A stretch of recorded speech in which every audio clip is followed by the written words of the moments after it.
Happy evening all. இன்றைக்கி சிம்பிளாக ஆலு பராத்தா தான் செய்யலான்னு சொல்லி பிளான் பண்ணியிருந்தோம். ஃபஸ்ட்டு அதுக்கு சப்பாத்தி மாவு எப்பவும் போல் ஆயில், கொஞ்சமாக தண்ணி, உப்பு சேர்த்து நல்லா பிசைஞ்சு எடுத்துக்கிறோம். மாவு ரெடி ஆயிரும். நெக்ஸ்ட்டு உருளைக்கிழங்க நல்லா வேக வச்சு 3 or 4 விசில்ஸ் விட்டு எடுத்து வச்சுக்கிறோம்.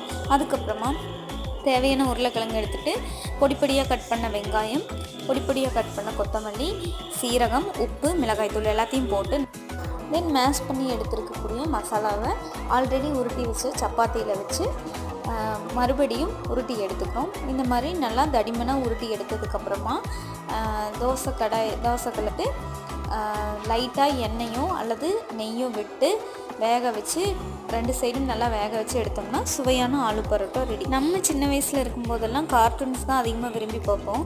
ஆனால் இப்போ இருக்கிற குழந்தைங்கள்லாம் ஏதாவது மூவிஸு, வெப் சீரிஸு, நாடகம் அந்த மாதிரி தான் தேடி தேடி பார்க்குறாங்க. உங்கள் வீட்டு சிட்டிஸ் எப்படின்னு கமெண்ட் பண்ணுங்கள்.